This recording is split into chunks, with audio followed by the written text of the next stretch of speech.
Coming up on Tech News today, Facebook news feed updates are slowing, and that isn't a very good thing when that's how you make your money. Reddit finally unveils its official app for iOS and Android. 3D printing stem cells with the Biopin, and how the iPad Pro has become Myke Hurley's primary computing platform. And we also have other things that we talk about. Tech News today is next. This is Twit. Bandwidth for Tech News Today is provided by CacheFly at CacheFly.com.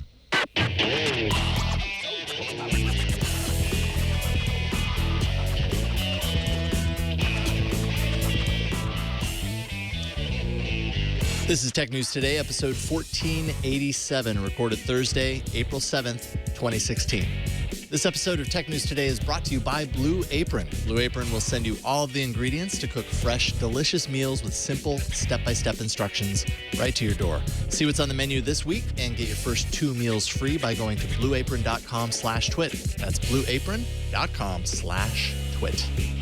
Hello and welcome to Tech News Today. This is the show where we talk about all the tech news with people who will stay up till midnight to talk about the tech news. Sometimes they do.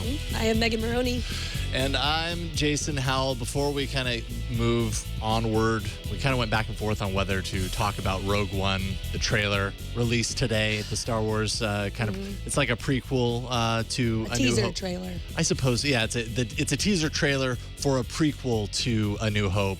We decided to kind of like not talk about it because it turns out people don't really like spoilers, even when it's just about a teaser. But I will say, see it because it's awesome, and I'm really, really excited for it. I'm going to forget that you even said it was a prequel because even that is a spoiler. That's too much. Yes. That might just he just made that up. That actually might just be too much for some people.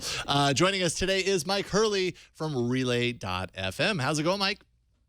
Very good, guys. Thank you so much for having me today. Absolutely. It's our pleasure to get you on finally. So tell people a little bit about Relay, and you guys are doing a ton of shows over there.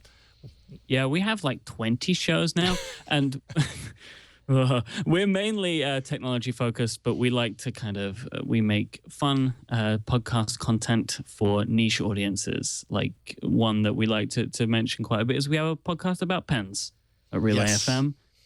Yes. As well as shows about technology like Apple and stuff like that. But we like to cater to niches. Do you have any shows that Rogue One would fall under the umbrella of?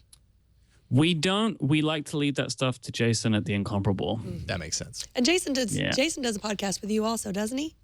He does. Upgrade. I'm actually wearing my Upgrade hoodie. Oh. Right now. So you can kind of see my logo there. Yeah, so we do Upgrade every week. It's mainly focused on Apple, but kind of whatever the big tech news of the week is will peek its way into Upgrade. Excellent. You leave Star Wars and musicals to Jason Smith.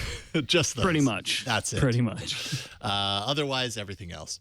Well, we have a lot of stuff to talk about today, so let's get right to it here. First things first, what is a social network to do when the core of its business, that is updates from its users, is dropping? Confidential company data was actually shared with the information. It shows a significant challenge for Facebook in keeping its users contributing to the news feed, which happens to be its primary source of revenue. Original sharing, that is personal updates from users and not things like meme posts and that sort of stuff, had seen double-digit declines according to the data that the folks at the information, in particular Amir Fradi, was exposed to. Obviously they're doing things to kind of encourage people to continue posting these original updates, things like live video. They've made algorithmic changes that place more attention on kind of the original updates, app redesigns that, tweaks like putting the update at the top of the app instead of a thing that's hidden that you have to tap to reveal and then, add your update, things like that to improve this. But this doesn't sound good if it's going down, and this is kind of the lifeblood of your service. What do you think about this, Myke?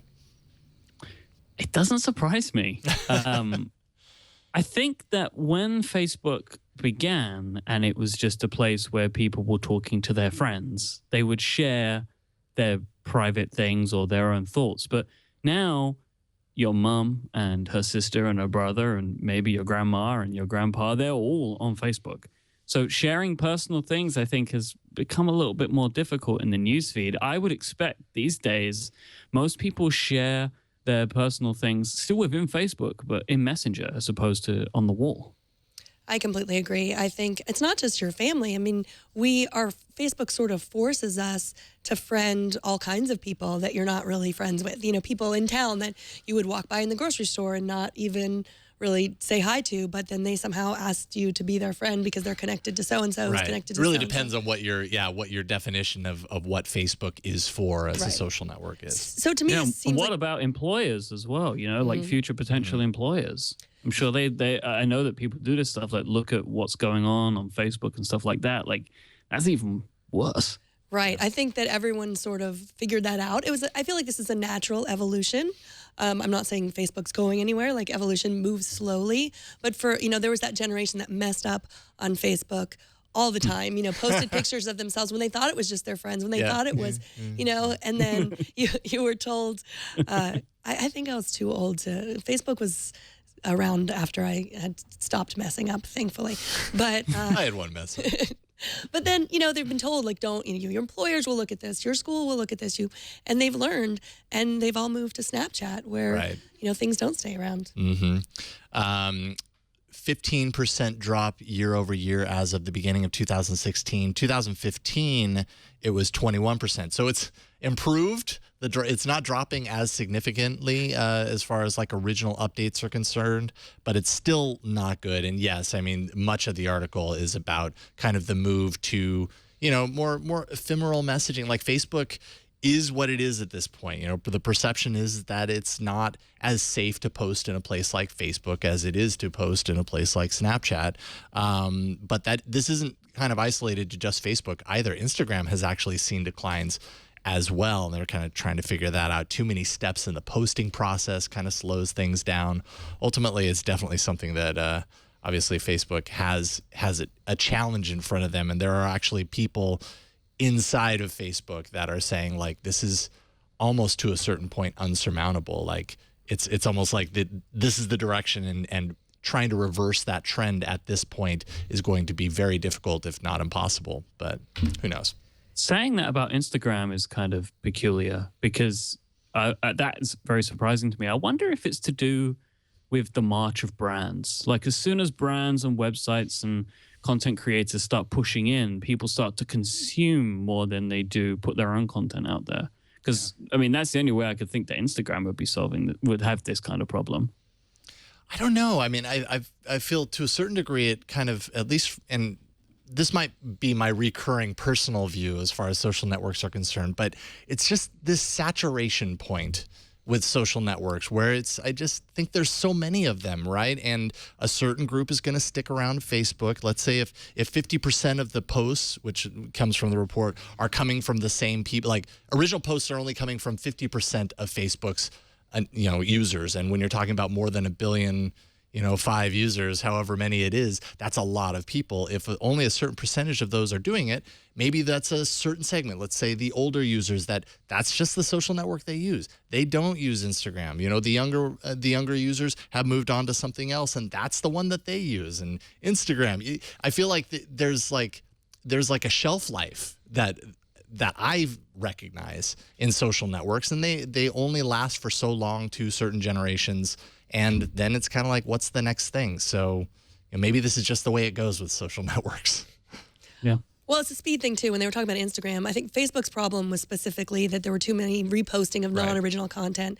Instagram, too many steps. You have to go through the filter, and you have to go through the editing. And, with Snapchat, it's just like, hold it up, press the button, press the other button, you're done. Totally. I think that it's we don't have time anymore for filters. And my 13-year-old also tells me filters are no longer cool, Mom, by the way. There we go. Well, more news about Facebook. The company's big developer event, F8, starts next week. And we've already begun to hear announcements and rumors about what they plan to announce. Yesterday, as we just talked about, Facebook Live came out. And today, the company announced Messenger codes, a way to add friends to Facebook that looks like it's very similar to the way Snapchat lets you add friends.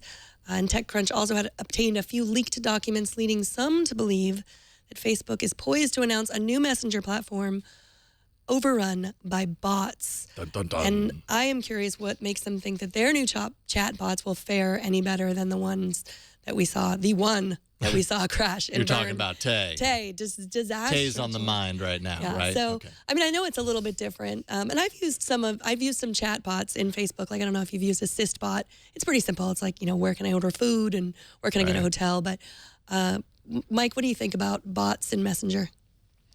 So whenever I think about bots these days, I think about Slack. Mm-hmm. And the integrations that you have with Slack, which are kind of like bots in their own way, that's what's really interesting to me. I mean, the Tay thing was just a disaster that Microsoft somehow didn't foresee. But I think about what you can do with Slack these days, and we use it at Relay FM for everything. And we have so much stuff pipe into it. And I have friends that run e-commerce companies and stuff, and they're able to pull so much data in. Basically, if companies are willing to work with Facebook to build bots inside of Messenger, that could be super cool. Like, I see Domino's do all this crazy stuff these days, right? Like imagine like a Domino's pizza messenger bot where you just like send it an emoji and it sends you a pizza. That seems like something they would do, right? And that kind of stuff is more interesting to me than bots that are attempting to try and be artificial intelligence, like the messenger bots that Facebook have been showing off so far. Yeah, so we've known that Messenger's kind of going in this direction since actually last year's F8 conference. It was kind of teased then. So we've had like a year to kind of approach this and worry about, whether bots and businesses are going to make Messenger experience, untenable. The chatbots will have the ability to do things like respond with structured messages. So, if things like where someone could enter in like a title that's hit back on a particular query, or an image, a description, a URL, call to action, all that kind of stuff. Yeah, I think it's a little different than the whole Tay thing, because the Tay thing, yes, was a bot, but it was also a bot that learns. And that was, I think, the key kind of downfall of Tay versus something inside Messenger. Hopefully, it would have to learn too. I mean, I wonder about that. Actually, that's a really good question. I'm sure maybe there's an extension of the bot system where it allows for that stuff, and that people program that in. But like what I envision out of this is really just like a query, like a query base that kind of follows normal, human language, but still kind of does the things that you expect your like digital assistant to kind of do. Hopefully Microsoft doesn't bring Tay into the Messenger environment in one way or another. Well, I think these two stories are really combined. I mean, because they're the same thing. Facebook trying to make more money. And if we're not, I mean, it doesn't, let's be honest, they don't really care if I'm like opening up my heart on Facebook and being vulnerable and posting a bunch of personal stuff. They don't care. They just care that that's more interesting maybe to people and keeps them around more often. Memes. Than a meme. And so this is the same thing. Well, if they can move everyone into Messenger with these bots and then make deals with companies and put advertising in Messenger and all that, then that's another way to make money. Yeah. I should also say that next Tuesday, that's April 12th from 10 to 11 Pacific, I will be live with Leo. We might have one other person covering the F8 kind of keynote. So we're going to be on hand, twit.tv/live next Tuesday, April 12th. 10 to 11 Pacific, and tune in. I'm very interested to see what they announce. We kind of already know a little bit of that, but more so. Kind of amazing that it took Reddit this long, but today they finally released an official app for Android and iOS. Each app on each different platform, I thought this was pretty awesome, adheres to the design language that's tailored for that platform. So they didn't go with like one design language for both sides. They really, on Android, for example, they really kind of adhered pretty closely to material design spec and that sort of stuff. And iOS looks very different from that regard. Support for Alien Blue, that's the third-party Reddit app that was acquired by Reddit in 2014, ends with the release of the official app. Reddit actually says the decision to rebuild from the ground up was a difficult one, but the result, you end up with a cleaner code base, faster, more modern, more usable app that they can update regularly, which they plan to do. They plan on doing an update, every month and all that kind of stuff. Are you a Reddit user, Myke? Is this like music to your ears? I am not a Reddit user. I just keep up with a couple of small subreddits that I use an app on iOS called Narwhal. for, because it's really simple and it's really clean. That's why I like it. I have tried out Alien Blue, and it was a nightmare. I couldn't work out how to use Alien Blue. So I haven't tried this new app, but Narwhal gives me a lot of what I need. I'm going to assume that the Reddit app will be tailored more towards people that use, like, I don't even subscribe to the front page of Reddit. Like, I just want to see the subreddits that I like to keep up with, and that's it. Reddit, for me, is just one of those things that I missed, and now I just can't catch up on. Same as Snapchat, really. Like, I feel like I missed Snapchat when it first came out, and now I have no idea what to do about it. Right. I downloaded the app and it's fine, but you're exactly right. They pushed me directly to the front page of Reddit as opposed to sending me to, when I logged into the, the pages that I actually am a mod for, or I don't know what if I'm a mod. We have iOS Today and we have a Tech News Today, and they are sadly, our mods that do tend to it are great. I don't really check it that much. It's not a vibrant community, unfortunately. And we talked about Reddit last night, and I didn't get a chance to say, like, I've kind of moved away from it. There's so much nasty stuff on there. There's so many communities that are horrible. I absolutely believe in free speech, but there comes a point where it's like, I don't know if I want to be hanging out with those people that are just next door. I'm obviously not going in these horrible subreddits, but they're there. And, Reddit's doing a little to keep them at bay, but not enough. So there's so many other places where I can keep in contact with people and learn and research and see funny, Photoshop contests that I don't think I need it. Yeah. I will go ahead and say I'm a Reddit fanboy. Like, I use it all the time. It's basically my nighttime ritual when I'm laying down to go to bed is like the last 10 minutes before I shut my eyes. I lay in bed and I scroll through the front page of Reddit just because it's hilarious and I enjoy it and it's fun. I follow a lot of different subreddits. I've used tons of third-party apps, which I think is a big kind of component here. An analogy or the analog to what Reddit is doing with their official app is kind of what Twitter did with its official app, but they're very different, right? Twitter existed for many years with this vibrant, third-party development community and people creating apps, and this app's better than that one because there was no official app. But then Twitter really kind of clamped down on it and said, okay, we've got our new app now. All of these people that developed and spent all this time doing this stuff, we're limiting you severely. And it kind of stopped progress there and kind of left a sour taste in a lot of people's mouth. Reddit is not doing that. They're keeping it open. In fact, they said in, who was it? Alex Lee, who's the VP of Consumer Product, said in a Reddit thread that was the announcement of this, which is interesting reading through, that he cares about staying committed to Reddit's free API and keeping that wide open, and that this app isn't going to appeal to every single person, but it's going to appeal, to the people that it appeals to. And if you like something else, go ahead and use it. So I really like seeing that from Reddit, that they aren't kind of going the Twitter approach, just because there are so many third-party apps, and they're all pretty good. I mean, there's a lot of really good ones out there. So I'm happy that they're doing that. And that's it. Well, The Verge reports that James Comey, FBI Director James Comey, says that the tool the FBI bought and paid for from a third party in order to crack the password on the work phone of one of the San Bernardino shooters works on a, quote, narrow slice of iPhones. It doesn't work on any of the iPhone 6s or even the iPhone 5S with its secure enclave. What I think is really interesting here is that Comey admitted that they bought this tool to crack the phone. And the other part of this story that I'm fascinated with, he says they haven't decided yet whether to tell Apple about how the third party infiltrated the phone. And I'm just wondering what you guys think. Do you think they should tell them, Apple? Myke, you go first. I think they should tell them, but I'm not sure what I think about this whole statement, really. I mean, it's such difficult things to tread through, but I feel like it's really convenient that this tool will only work with this one type of iPhone, and all other iPhones, right? Like, it doesn't work. Like the tool, at least, that the FBI decided to purchase and use was one that would only work with this specific type of iPhone. Maybe they want to bring this kind of case back to the courts some point in the future. especially because it's very likely that Apple will be touting enhanced security with their next iPhones or next versions of iOS. It's very likely that that is something on Apple's roadmap.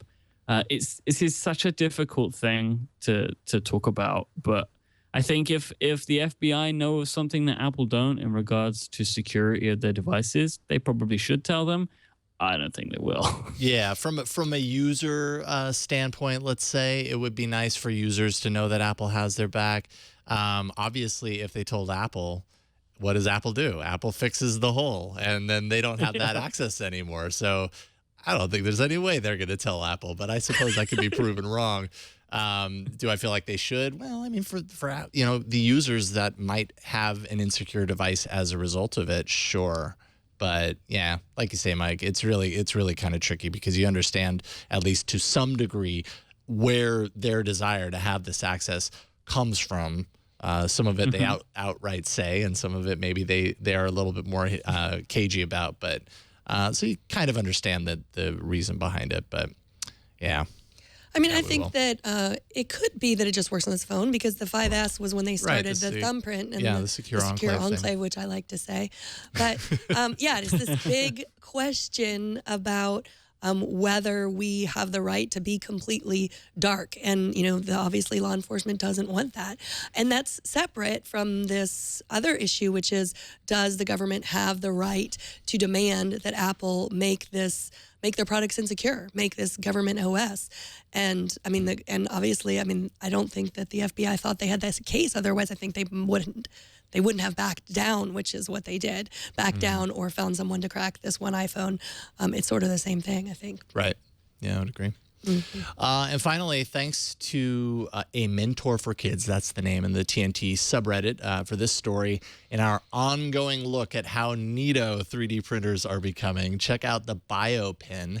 It's a tool for surgeons that allows them to literally draw new cartilage inside human joints, printing viable human stem cells directly into the damaged area. A surgeon actually sculpts with the pen. It's a small handheld device, and including in areas that couldn't be covered with materials that were produced externally. So basically, this thing is allowing them to do this kind of surgical work in ways that they haven't been able to before, which is just really impressive. I guess the parts for this assembly come in around $10,000, and but I mean, this isn't happening yet. It's not cleared. It's still in development, not ready for approval or medical use yet, but still just awesome. I more and more just the advancements in 3D printing are getting me really excited.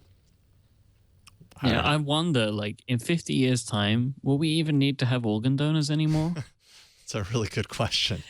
Yeah. Right? Like, if someone needs a heart, just print one out. Like, well, we're done. And that's actually not that silly when you take yesterday's story about the articulated 3D printer that actually creates robots that could walk out of the 3D printer, with articulated joints and stuff. Take that, you combine it with this.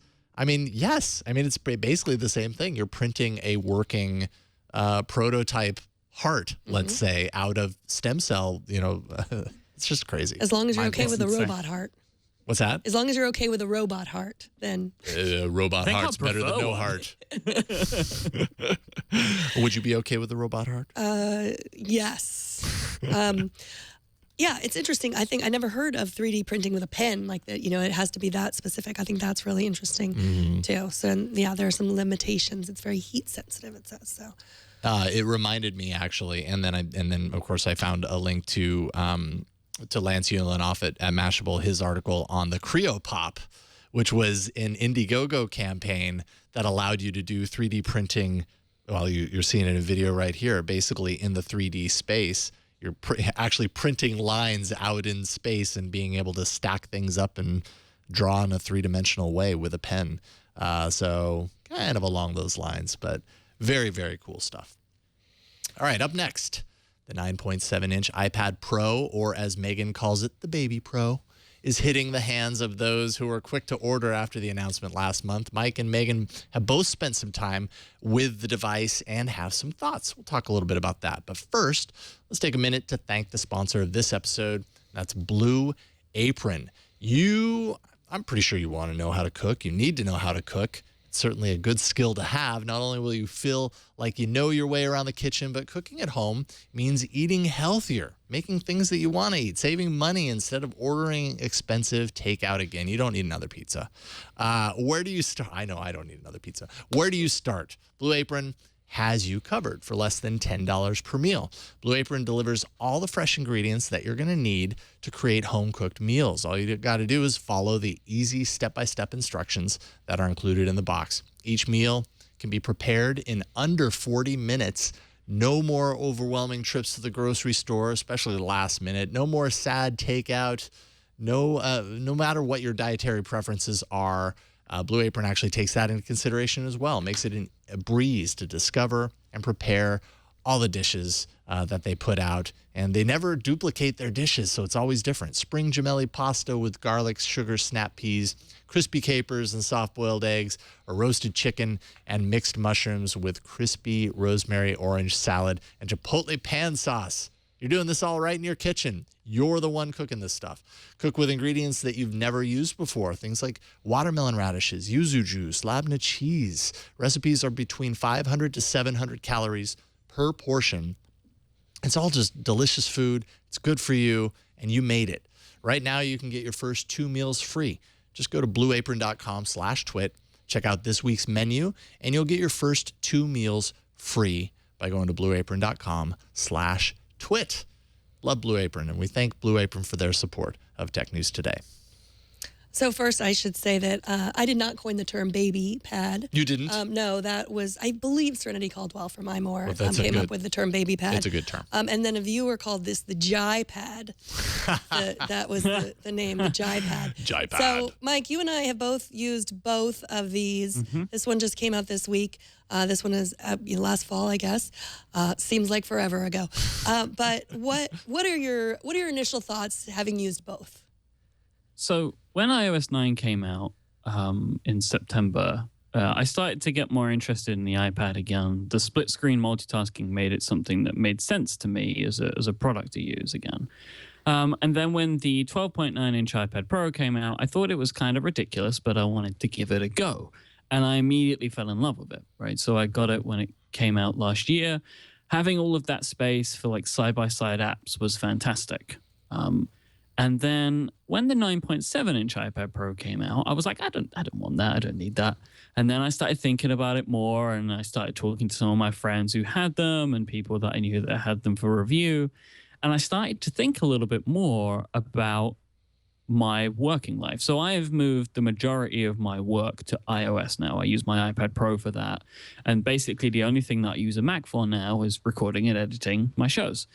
So I wanted to think, what could the smaller iPad Pro get me? Like, what would the use be for that? And I started thinking about how for many years now, I have had a desktop computer and a laptop. And I use them for different things. I maybe use them for being portable. I use them for different tasks. They're powered in different ways. And I started to wonder, why would I not do this for iOS as well? So I have this 13-inch iPad, which is portable, but not fantastically portable. I only have the Wi-Fi version. And I started to think, like, could I maybe start to use 2 different iPads in the same way that I've used 2 different Macs? So I picked one of the 9.7-inch iPad Pros up a couple of days ago. I got the LTE version this time. And I've only had it for a few days, but I really like it. But I really like it for different reasons.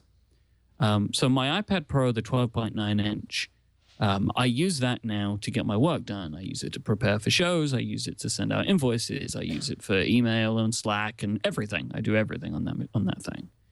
And what I've found, though, is that the 9.7-inch iPad, I can still do a lot of that stuff on it, but it's not as comfortable because in split screen, there isn't the same amount of space. But it's far superior for reading and checking Twitter and doing things like that than my larger iPad is. So now I'm kind of in this weird position where I have 2 iPads. They're both good at the work that each other does, but they're each better at different things. And I feel like a terrible person because I have 2 iPads now. But I know that I would expect it's the same as this happens with our audiences, and I'm sure that a lot of your audience is thinking the same. The people that think I'm crazy for using iOS in the way that I do, because lots of people find it slower, or lots of people find things that are not possible to do on iOS. But for me now, I enjoy using iOS more. Even though I know that there are some things that I could probably do quicker on a Mac, or I could automate a Mac to do, I find using iOS and the apps on iOS just a more enjoyable experience. So I guess probably now I'm a 2 iPad guy, for as terrible as that is. Well, I have a family of 5, and we realized just recently that we have 6 iPads for our 5. Wow. For the 5 of us. So you shouldn't feel that bad. I mean, I agree with you. I think it's personal, and it's what you do for your work. Sure. Because we here use Google Sheets and Google Docs, and Google Sheets is it's garbage on iOS. Like, it really is. Like, I can't. I guess you don't have to use it for your. We made you use it for today, so sorry. No, we actually still do use it, and I begrudgingly use it. For a lot of our show preparation, the collaboration stuff, we use Docs. But recently, we started using a service called Quip, because it features split-screen multitasking on the iPad, and we're starting to look more at that, because unfortunately, Google seems to have shown their hand that they're not interested now in maybe staying up with the latest and greatest at the speed that they used to on iOS.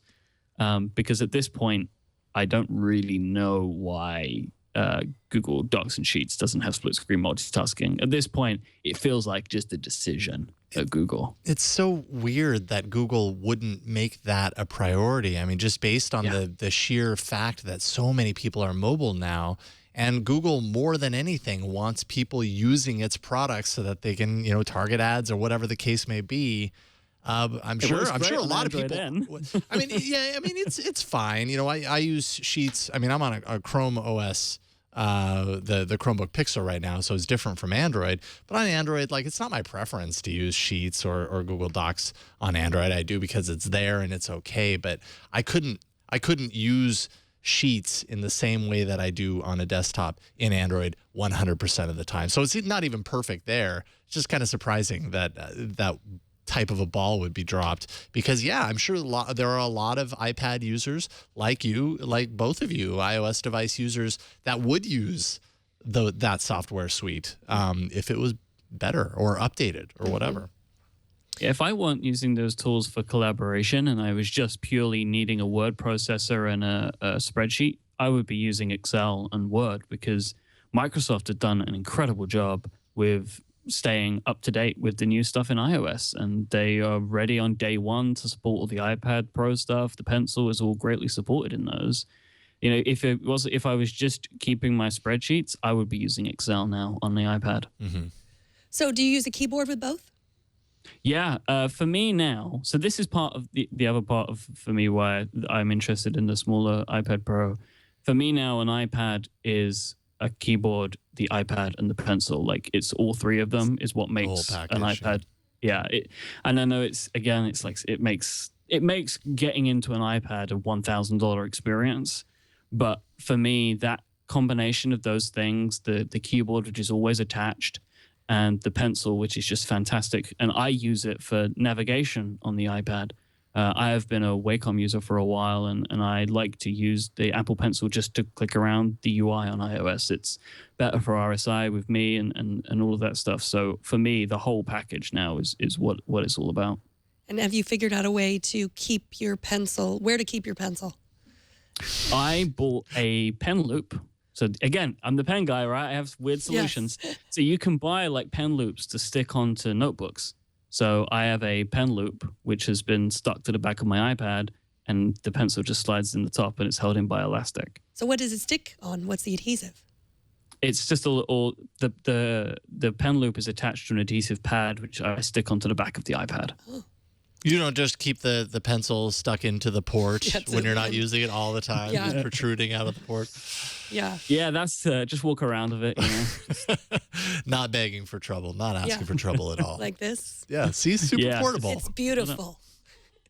I don't know. What do you think? So, Megan, you've had this now for Well, for a couple of days, couple of days. and you've used what did you call it? The GiPad. The GiPad extensively prior. What do you think? Yeah, I mean, I never felt like the GiPad was too big. I really. The word just keeps getting weirder every time it's said. Anyways. I'm just wondering if there's some double entendre that I don't know. I don't know. I never felt that it's too big. It's great for watching movies. The speaker is great. I carry a giant purse, so it fits in my purse. Right. But I also have this special laptop bag that has a special space for an iPad, and it didn't fit in that, but this one does. So I don't know. I mean, I like them both, and I think I'm going to probably have to give one of them back to Leo at some point. So I'm just using them both as much as I can until then. Soak it up.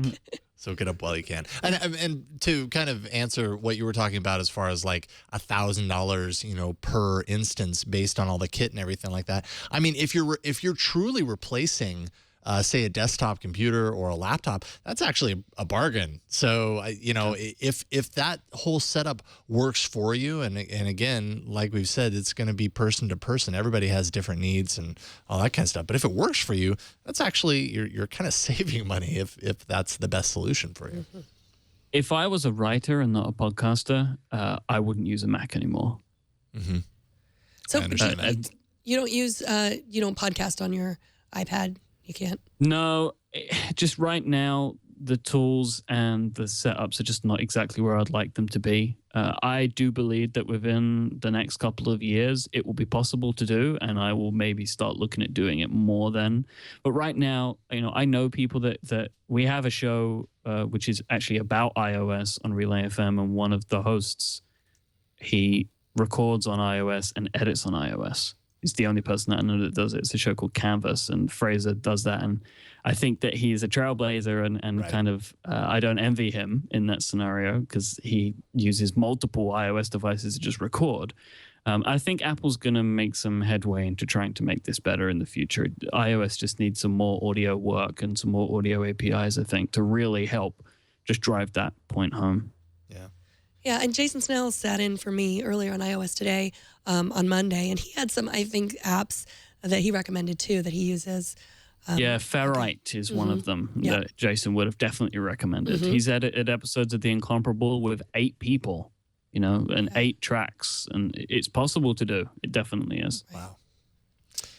I don't know if that sounds fun or not, but it's possible. Yeah, so right now I'll still keep all 3 and then try to until I'm forced into using just one. Yes. Excellent. Very cool stuff.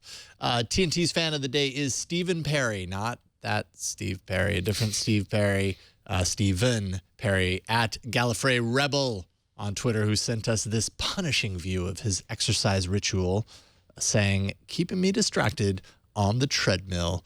Thanks, by the way, LOL." So apparently we are motivation on the treadmill for some of our viewers and listeners. Whatever it takes, man. Whatever it takes. Show us how you watch or listen to TNT. Just record a video or take a picture of your setup or yourself. Post it to Instagram, Google+, Twitter, or Facebook, and use the hashtag HowIWatchTNT, and we'll find it.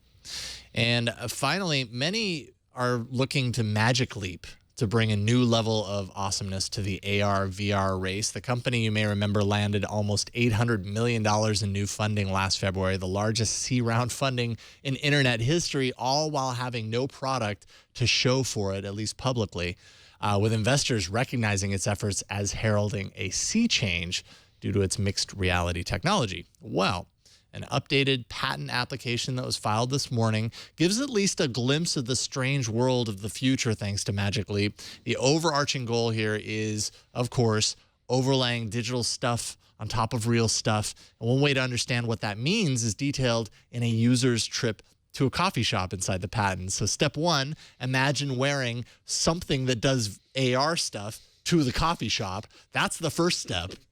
Step 2, the system senses and gathers the environment and augments things like the location of doors in the environment, or highlights maybe the coffee menu items that you're looking at. And beyond that, let's say a coffee is delivered, imagine an image, a video, a sound, some sort of a video sequence is fired off, say a jungle sequence. In the patent, they give the example of Madagascar. Like suddenly this whole jungle sequence, comes barreling out of the walls at you, and I don't know, which is just kind of confusing. That feels like a takeover ad to me. Right, might make you spill your coffee. But I don't know. Is this a world we need to live in, Myke? What do you think? I don't know. I feel like at this point, Magic Leap really need to give us a little bit more as to what they're actually doing, because then stories like this come out and it can be either easy for us to laugh at them or for us to maybe get a completely wrong view of what they're trying to build. Totally. I think it wouldn't hurt if this stuff's going to start coming out into the world now to try and get ahead of it a little bit, because there are obviously people that are working with this stuff. Investors are seeing this stuff. It might be nice for us to see a little bit more about it. This, what they've posed here, this scenario, I'm not too keen on this scenario. No, I mean, it is just a patent, so you're right. Sure. I mean, they would do well. They know that the press is looking at patents, and so they would do well to get out in front of it. But yeah, it seems weird and unnecessary and nothing that we don't already have. Like, I feel like it's those apps that, where you're walking around and it shows you, just overlays where you are, directions, that sort of thing. But yeah, I'm with you. I need to see something Magic Leap or I'm going to stop caring. It's like HoloLens for the world that you're walking through, Yeah.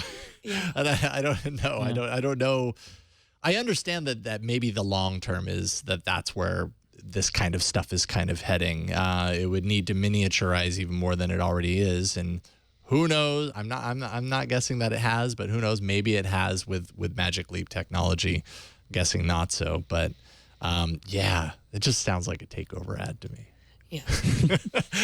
When all I want is my coffee. Seriously, I just wanted to pick up my coffee. Right. Don't mess with my coffee. However, That's enough virtual reality for me. Yeah. Just However, drinking it. I did choose to wear it into the coffee shop, so I'm kind of asking for it at that point. We'll see when that happens. Maybe, who knows? Maybe at Google I/O. Maybe this is part of their big AR VR stuff. We'll see something about Magic Leap. I'm not going to hold my breath. Yeah, neither am I. Myke Hurley, man, it's a pleasure getting you on. Thank you so much for staying up so late to participate. We started at midnight your time, and really appreciate you taking the time to do the show with us. No, it's a blast. Thank you so much, guys. Absolutely. So tell people a little bit about, just the many places that they can find you, the stuff you're up to, all that kind of stuff. So, as we mentioned, I'm one of the co-founders and a podcast host at Relay FM. If you're looking for shows about creative work, space, product design, video games, technology, even pens, go to relay.fm. We have something for you, I'm sure. And I am over on Twitter. I am at iMyke, IMYKE. Fantastic. Myke, we'll talk to you soon. We'd love to have you back sometime. Anytime. All right. Have a great night. Thanks, guys. See you later. Tomorrow's guest will be the always awesome Sam Miskovich from Ars Technica, joining us for the whole show. Look forward to that. TNT records live every Monday through Friday at 4 p.m. Pacific, 7 p.m. Eastern, 12 a.m. UTC at twit.tv/live.